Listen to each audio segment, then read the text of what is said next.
Addiction for a lot of people comes from things like pain and insomnia and things like that. And these are all things that cannabis helps with.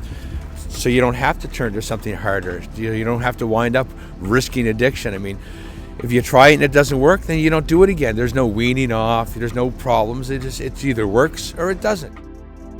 I mean, in the kit, we have a menu that announces the date and cannabis content. A roll it your own self joint kit. Sutton Square. It's like a granola bar named after one of the volunteers that we used to have that passed away. We've got 5 RSO capsules. Those are good for sleep and pain. A large tincture capsule, really good for anxiety and things like that. We've got a gummy that's made normally with CBN, which is degraded THC, which is really good for resting. Chocolate that's made with hash. Topical creams for people. It's topical. It's suppositories. It's cannabis in different forms, and people get the chance to learn about different things that might work in different ways. You can put it in you, on you, up you. Okay? Whatever works, is what it works. And how does this program help you? Well, it's part of the harm reduction model. So for me to be able to use medication that's going to help me get away from opiates, like that's exactly what this does. I was an avid crack smoker. That has helped me to reduce smoking crack every second week, and it helps with my pain and anxiety. It just helps in general, knowing I have a peace of mind that I can smoke some weed that's not laced with anything. It helps my pain, and I tell seniors. When I was in the Army, my so-called sergeant major made me do a 10-mile run with a split spine, and that ruined my back. Almost 30 years I've been taking opiates every day. I got a new doctor. The doctor screwed me up by cutting all my meds in half. So I ended up starting buying opiates on the street.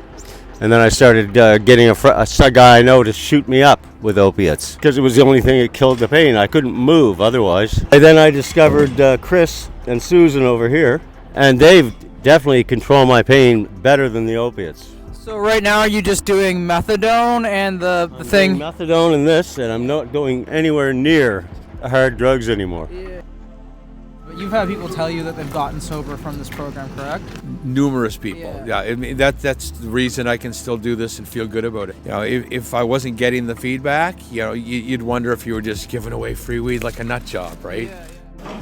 There's been 2 women/gender diverse individual shelters, Caitlin's Place and Honor House, just recently. It's been an honor to feel like that we've been accepted into a place where the people are being monitored, and it's part of an actual program. We went from 4 to 15 rooms.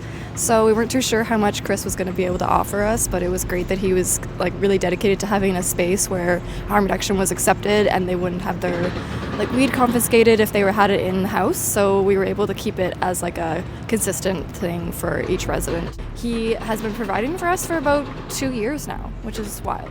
If you could say anything to people that would misunderstand this program or misconstrue it or say that it doesn't deserve government funding, what would you say? I'd say they should maybe get a few doctors to take a look at this and maybe actually do a study and put some money into it rather than shooting their mouths off and doing nothing. And the government only really funds opiate replacement programs, which definitely has a place. But I use cannabis to get off opiates instead of using methadone. I've seen it, what it does for me, and I've seen what it does to other people I know. It really helps with the pain. You're looking for particular supplies and volunteers for help. What does that look like? Everything's gone up in price these days. We all know that. Like olive oil for the tincture, coconut oil for almost everything that I make. I'm on a pension, man. This is too much. My donation is my time. Okay, it's too much is coming from me now, so it's making it tough.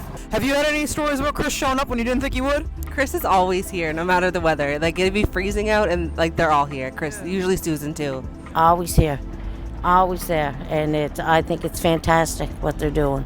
Chris will be here every Monday. This is 5 years now. He's been doing this every Monday for 5 years. Being let down is something they can count on. Okay, and I wanted to be something that they could count on. So we said in the beginning there was no way we were going to miss Mondays. You could sit there and punch me in the face for the whole 2 hours I'm down here, and I wouldn't care. Okay, it's too rewarding. Nobody wants to see us. But like, without breaking out into song, it's the Sesame Street. These are the people in your neighborhood, okay? Like, you can't ignore the fact that these people need help, and that's what we're here for. It might be inconvenient for everybody else, but this is where the problem is, and that's why we're here trying to fix it.